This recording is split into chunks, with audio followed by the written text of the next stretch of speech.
Coming up tonight on Husky Mag, we look back at a historic homecoming weekend for St. Cloud State sports. It was quite the action-packed weekend with plenty going on at Husky Stadium and inside the Herb Brooks National Hockey Center. Husky Mag starts right now.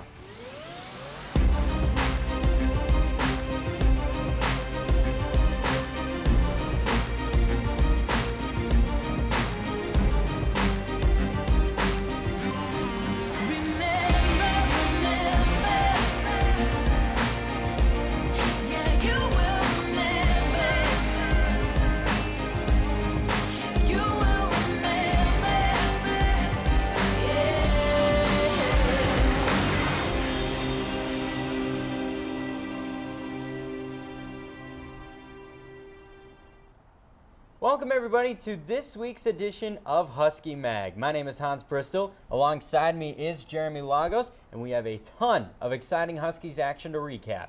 Football and soccer look to defend home turf at Husky Stadium, and men's hockey made their home ice debut. Now let's get right into all the action, beginning on the gridiron.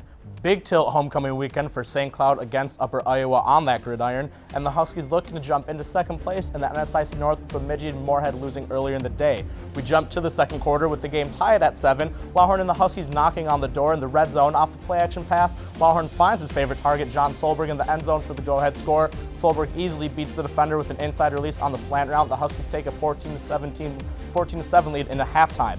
Now jumping into the second half in the third quarter, Huskies once again knocking on the door. The play-action game was money all day long, with Lawhorn tossing a dart to tight end Sam Hartman over the middle for the game-winning score, Hartman's second score of the season. Later in the third, running back Greg Lewis plunged into the end zone from 2 yards out for the dagger against Upper Iowa, and St. Cloud would go on to win 34-14. It was a big day for Dwayne Lawhorn as he tossed 4 touchdowns on the day, securing the big win over the Peacocks. We mentioned the play-action game being a factor. Well, that's because tailback Greg Lewis carried the rock 36 times, averaging over 4.5 yards per toe, and his touchdown. That opened up that passing game for Lawhorn as he went for 269 yards, 102 straight to John Solberg. And man, all that guy does is catch touchdowns. 3 touchdowns on just those 6 catches. And Peahawks QB Brent Lammers is going to get his, but that bend but not break defense did a great job keeping him out of the end zone, which was the key for St. Cloud in that victory. We're now joined by Austin Schindler in studio. Austin, what was the atmosphere like at the first homecoming game in 8 years? Yeah, guys, for the first homecoming in 8 years, everyone showed out today. The fans showed up. It was family weekend, and even we got a wedding proposal. But for St. Cloud State as the football team, it all started off early in the first quarter when Dwayne Lawhorn tossed a 42-yard pass to Tanner Teague, which would set it up for the early score to John Solberg, a 9-yard pass, which would be one of 3 of the Solberg receiving touchdowns, and that really set the pace for the Huskies in this one. Now, looking at Dwayne Lawhorn, his second week back, returning from injury, seemed to have stepped up for the Huskies in this game. Austin, what did you see out of him? Yeah, guys, it really didn't seem like Dwayne Lawhorn had any problem in this one. He had a couple shaky throws to begin the game, one being an interception, but from there he finished the game 15 for 28, 269 passing yards, and 4 passing touchdowns, which would end up huge for the Huskies. And seeing him on the field, just for the eye test, he was putting it in almost every pocket for the receiver, giving him some really good balls to catch, and that was really big for the Huskies in this one. Austin, Upper Iowa is known for being a top team in passing yards in the NSIC conference. How do you think SCSU did in controlling Upper Iowa? Yep, and it all started off with clutch defense on St. Cloud State's part. Upper Iowa was able to drive it down the field a couple times early in the first half. They got it down to the 1-yard line 2 different times, but on 4th down, they went for it, and the Huskies came up huge. They stopped them from scoring, and that prevented any momentum for Upper Iowa early in that first half, and it really set the tone for the second half in the Huskies, guys. Now, after this big win for St. Cloud State, where does that lead them into the standings? Yep, after this latest win here, it'll put us at number 2 in the NSIC North. We were previously tied with Bemidji State and MSU Moorhead, but both Bemidji and MSU Moorhead took losses this week to the respected teams they played, which puts St. Cloud State in sole possession of second place, only behind Minnesota Duluth. But these next 3 games are going to be huge for the Huskies, guys, as 2 out of the 3 are versus Bemidji State and MSU Moorhead. Bemidji State being next week at Husky Stadium and MSU Moorhead to cap off the season. Austin, thank you so much. Thank you very much, guys. Well, the Huskies football team look to keep their winning streak alive, hosting Bemidji State Saturday at Husky Stadium. The Beavers fell 47-20 last week to the number 1 ranked Minnesota State Mankato Mavericks. The Beavers are searching for answers, looking to snap a 2-game losing streak after opening the 2018 season with a 5-1 record in the NSIC. Last year's battle between the Huskies and the Beavers was a tight contest, with Bemidji State holding on for a 17-10 win in Bemidji. Jacob Anderson led the Beavers with 2 touchdown catches last week. Kickoff at Husky Stadium Saturday is set for 1 p.m. And the volleyball team would be looking to also stop their recent losing streak and right the ship against a tough opponent. The now number 1 ranked Concordia University out of St. Paul welcomed St. Cloud to town last Friday. In the first set, the Huskies came back down 15-10 before Golden Bears' run doomed the Cardinal in Black to take the first set. A 6-0 run to begin set 2 catapulted the Huskies to win the second set 25-21, and St. Cloud kept it close in the last 2 sets, but CSP would just be too much, beating the Huskies in 4 sets. Lindsay Rachel and the Huskies will continue to turn it around when they travel to Mankato to do battle with Minnesota State on Saturday.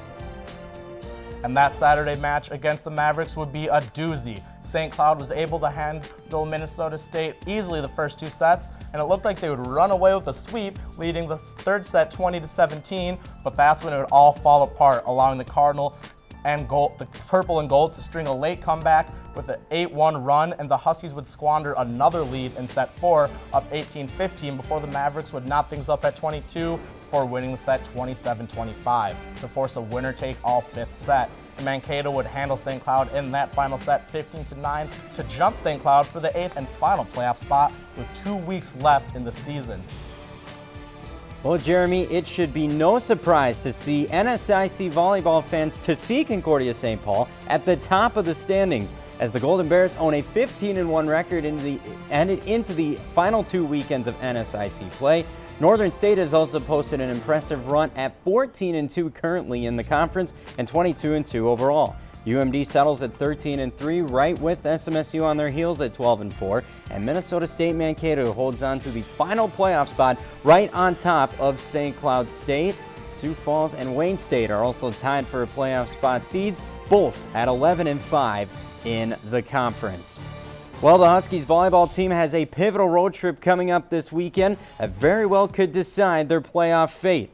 As on Friday night, the Huskies travel to Moorhead to battle the Dragons, and then on Saturday, a large test awaits the Huskies, taking on the number 5 ranked Northern State Wolves, who defeated the Huskies earlier this season at Hollenbeck Hall. Opening serve Friday night in Moorhead is set for 6 p.m. Saturday in Aberdeen, kicking things off at 3 p.m. Well, after the break, we look at a dominating weekend for Huskies hockey in St. Cloud. Husky Mag will be right back.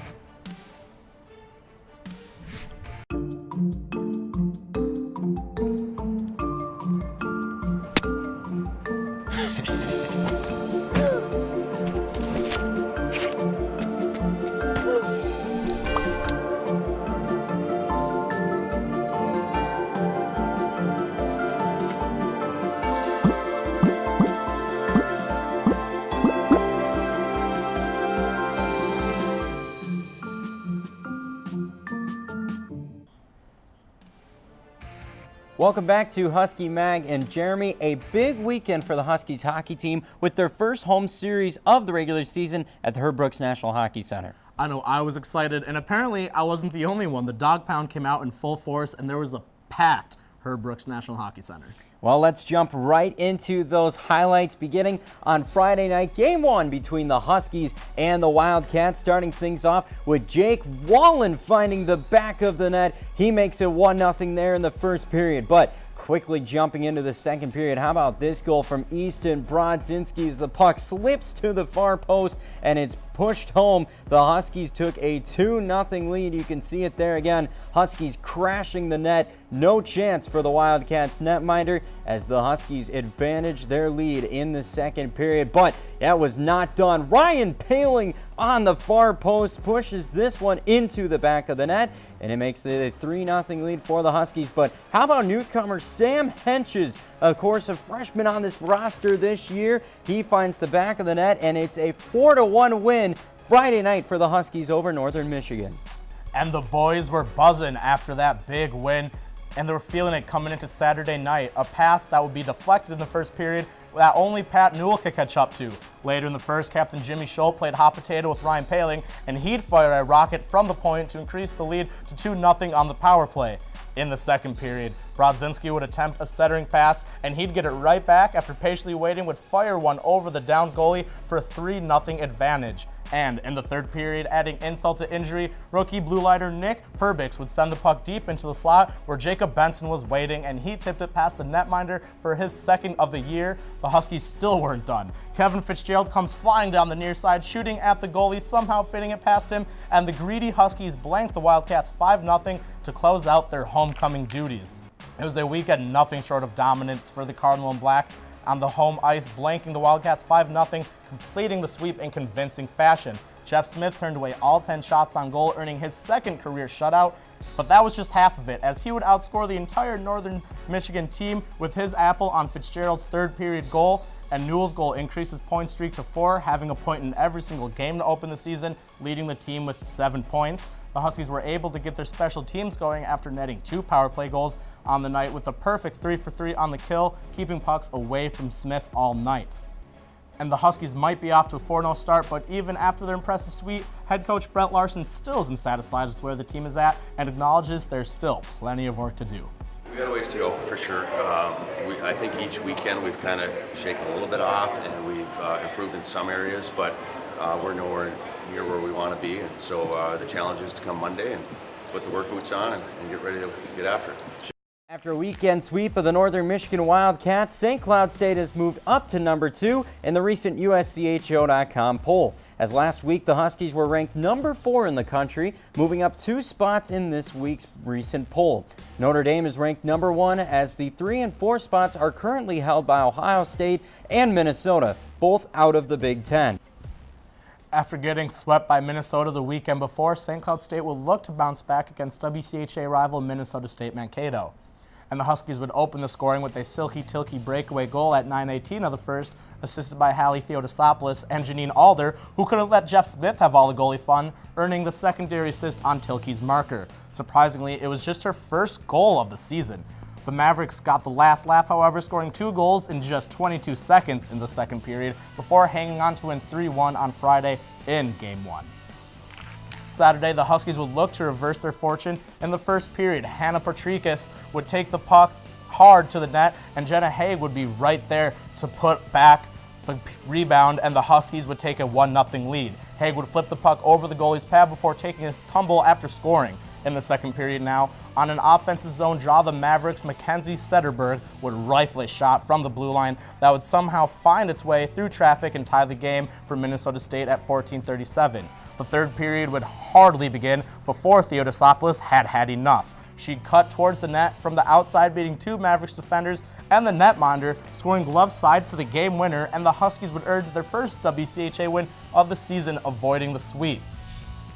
And 2 was all it would take for St. Cloud to get back in the win column thanks to 38 saves from stud goalie Emma Paluzny. Death, taxes, and Hallie Theodosopoulos scoring goals. Her 6th goal of the year was the game winner for St. Cloud, and she's tied for first in the nation in goals scored. Paluzny, like always, was a force in net, standing on top of her head, saving 38 of 39 shots on goal. The only Maverick able to beat Paluzny was Sederberg, assisted by Britton Fleming and Emily Antony. Abigail Levy was solid in net as well, getting beat only twice on 23 tries, and takes a tough loss, with Mankato dropping to 1-3 in WCHA play.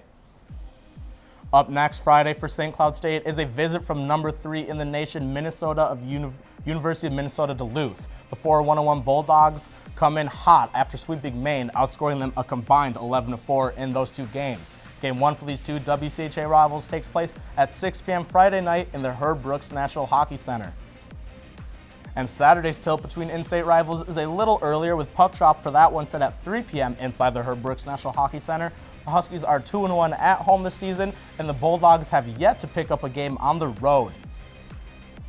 Well, it is still very early in the young hockey season, but the WCHA women's hockey standings already showcase some of the best talent in Division I women's hockey this season. Scoring 22 goals so far, the Minnesota Gophers sit in first place of the WCHA with a 4-1-1 record in the conference and 6-1-1 overall. Ohio State sitting in second place with 9 conference points in the conference. UMD sits at a surprising third place spot in the WCHA, only with 2 wins in conference play so far this season.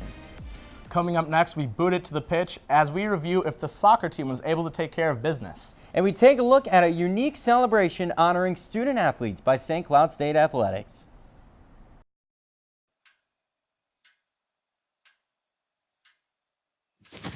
Awkward. I'm the awkward silence. You try to avoid me, then there I am again. But an awkward silence can be a great thing. Like Kelly here is about to demonstrate. You haven't really been yourself lately. Are you okay? Find out how you can help a friend with their mental health at seizetheawkward.org. Welcome back to Husky Mag. Now, the women's soccer team knew they had a couple of big matches heading to this weekend. They needed to hopefully get some wins because they're knocking on the door for some home playoff spots in the NSIC. Hans, what happened? Absolutely. The Huskies have been dominant all season long at Husky Stadium, and they went into Friday as the Huskies hosted the University of Sioux Falls, and the scoring got going quickly with Mallory Mollenhauer with a header that sailed into the back of the net from a corner kick from Brooke Bars, as St. Cloud State would make it 2-0 before half, with Maria Whitty finding the back of the net, and that result would give the Huskies their 6th win of the season in the NSIC. But jumping straight to Sunday highlights on Senior Day, Huskies hosting SMSU. Brooke Bars gets challenged in the box. She goes down, and who else? The senior Maria Whitty to the far back post, and it's 1-0. But in the second half, off a corner kick, the ball comes loose on the far post, but it's still loose, and there is Maria Whitty with her 3rd goal of the weekend, her 2nd on Sunday, and the Huskies knock off SMSU 2-0. Of course, Maria Whitty on Senior Day, what a special day for her. A huge win at Husky Stadium for the Huskies. And St. Cloud's big weekend came at the perfect time, allowing the Huskies to jump up to 4th in the table in the NSIC. Bemidji State and Minnesota State are locked in the top 2 spots of the conference, with Augustana firmly entrenched in the 3rd spot. 4-10 is going to be a dogfight. St. Cloud barely hanging on to that 4th spot at 7-3-3, with Minot State just half a game back at number 5. The next 5 teams all have 6 wins, with Northern State, Minnesota Duluth, and Winona State all at 6-6-1, with just 2 games to go. Now, if the season ended today, St. Cloud would find themselves with a home game in the quarterfinals of the NSIC playoffs against 5-seed Minot State next Wednesday. Bemidji State is locked into the 1st seed, with Minnesota State in that 2nd spot. Augustana holding on to that 3rd spot as the runner-ups for the 3rd seed. Were runner-ups in last year's tourney, are currently the 3rd spot in this year's event. Things were getting tricky with the University of Mary and Northern State hanging on by a thread for those last 2 playoff spots. It's going to be a final crazy weekend in the NSIC, with Duluth and Winona attempting to make one last final push to crash that playoff party. Well, the Huskies go into this weekend unbeaten at Husky Stadium in 2018. On Friday, St. Cloud State will host Minot State University, but then they hit the road Sunday to battle the Mary Marauders, who are also searching for a playoff spot in next week's NSIC tournament. Kickoff for both matches this weekend set for 1 p.m. on Friday at Husky Stadium, and then Sunday on the road in Bismarck, North Dakota, also a 1 p.m. kickoff.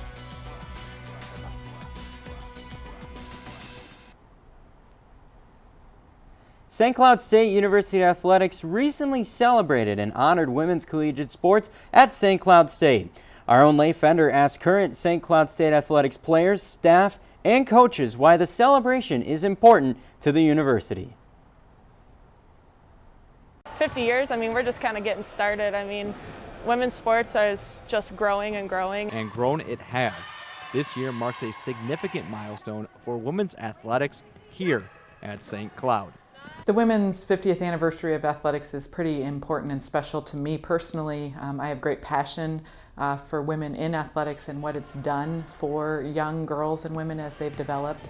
And so being able to celebrate that sort of a milestone, I think is, it just reminds me of how far we've come and the opportunities and the growth that we've been able to provide women as they've come through St. Cloud State and really prepared them for life afterwards. Throughout the years, women's sports started off small, but thanks to one individual, she paved the way to help women's sports grow. It's a woman who was very important to that movement. Gladys Zemer was the initial women's athletics director. She was a faculty member here at St. Cloud State when women's programs started. And if you look at how they really started, you would have a woman who coached multiple teams. So I think Gladys was involved at different times with softball, basketball, volleyball, and those were kind of the three starting sports.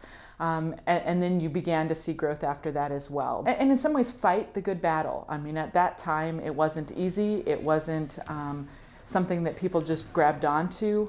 It wasn't something that the administration of the university necessarily was thinking about in advance. And so Gladys really had a lot of the hard conversations and began to set the vision for what women in athletics meant. For one coach, she tells her players the significance of being a woman's athlete. This is a privilege and an honor to be a part of something special because there's a lot of people that don't get to do this. And so just remembering that the foundation was laid and now we got to keep it up and keep building on it. Coach Fish also explains how women's athletics have changed over time, especially when she was growing up here in St. Cloud. You know, it's interesting, I grew up in St. Cloud, and so I've actually witnessed 50 years of women's athletics. Now granted, I might not remember some of those early years, but I was fortunate because when I grew up, my parents took us to games and sporting events, and so I've been a Husky fan since I was little, cheering them on, and so it's been really a neat experience for me. And then I played and coached back in the day when it was the NCC, now the NSIC. So I've had 30 years to witness the growth of the game. And so for me, it's been pretty special to see how St. Cloud State has evolved with their women's athletics. And for players, it's an outstanding privilege to be part of something historic. Definitely really cool. I'll be able to look back and tell my kids, like I was there when it was 50 years.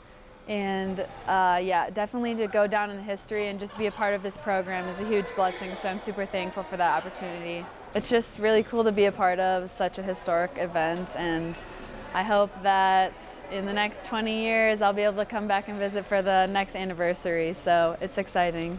I think it's a huge impact for all of them. I mean, it's just kind of 50 years, I mean, we're just kind of getting started. I mean, and I think that for not even just volleyball, but for all programs, that it's just kind of the start for what's to come in the future and for just women's sports to continue to grow and to succeed and really make really professional and leadership-rolled women in our communities.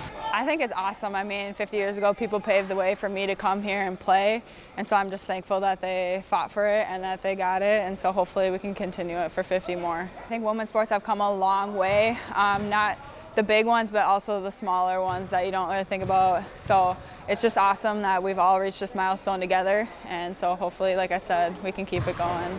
When I first hear it, I'm kind of surprised, like, oh, women's sports has only been around for 50 years here. But then, you know, you realize like what all these women have been through and like how we had to fight for women's sports in the first place, and it's pretty amazing. It makes me very proud that I'll be able to say that I was part of women's sports here at St. Cloud State. With this historic milestone, players express the positive impact this will have for future generations of women athletes. I hope it encourages the younger players to get into sports and have the confidence to play sports. I think it's going to be super empowering to them. I think they're going to want to be a part of something that's so great. Women's athletics have taught me so much throughout my life, so I think that just being a part of it could teach them so many life lessons, and so for them to be a part of that and for them to understand that there's so many women that came before us that have set the wheel and got the wheel rolling for you is something to be grateful for and to respect. I always tell the little girls at camp, you know, always reach for however high you can go. So always think about college, look forward to it. It's been a dream of mine since I was a little girl. And so now that actually getting here, I just want to spread that, and hopefully younger women as they come up, the next generations, they can keep dreaming for that too. And for the future of women athletics here at St. Cloud, Becca Miller says it will continue to grow for many years. I think it'll grow tremendously. Not only in the past 50 years you've seen so much growth in women's athletics, but I think even in the future that it's just going to become more popular, and more students and especially women are going to want to come and be a part of the tradition here at St. Cloud State, to be a part of the athletics here. Reporting for Husky Mag, I'm Leigh Fender. The St. Cloud State Women's Athletic Department will look to continue to build their program for many years to come. Coming up, we take a look at our top player of the week and leader of the pack. And see who showed up for the Huskies with Blizzard's best top plays. Husky Mag wraps up when we come back. I got some Oxy after I hurt my neck. First, I took them to feel better. Then, I just kept taking them. I didn't know they'd be this addictive. I didn't know how far I'd go to get more.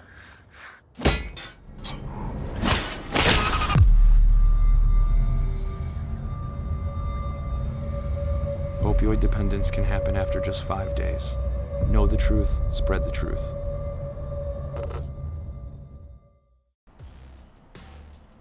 Hey, make sure to follow us on Twitter at UTVS_Husky Mag to stay up to date on all things St. Cloud State sports, including in-game updates, stats, and much more.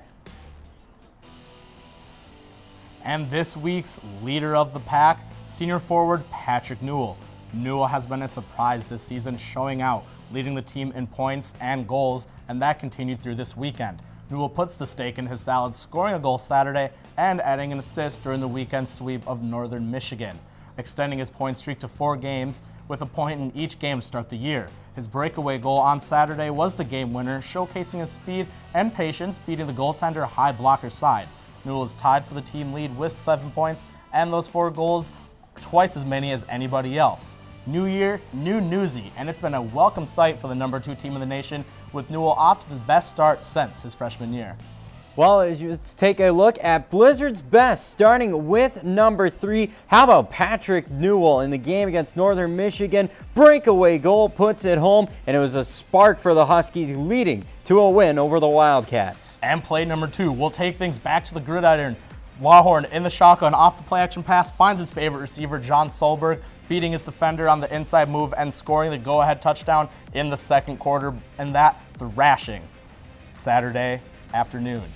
And back on over to the Herb Brooks National Hockey Center for your top play of the week on Blizzard's best. How about this goal from Kevin Fitzgerald? Look at the tight angle that Fitzgerald puts this puck in the back of the net, and the Huskies got a win over Northern Michigan. Well, thank you for joining us here on this episode of Husky Mag. We hope to see you all next week for more updates on your favorite St. Cloud State sports. Have a great night.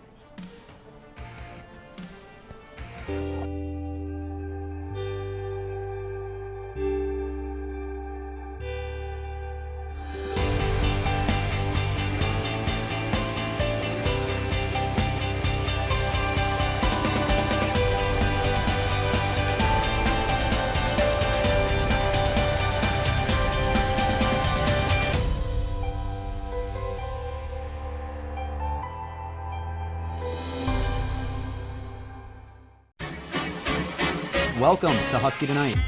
Yesterday, I just polished off a whole pack of Capri Sun, and tonight, I'm whipping out the hard stuff. Danimals. How can you do that? I banged the thing! Hockey ain't even a real sport. I'm sorry, bud, but you're gonna have to make like Toronto and leave. You wanna hear fat? What's your name? I don't know.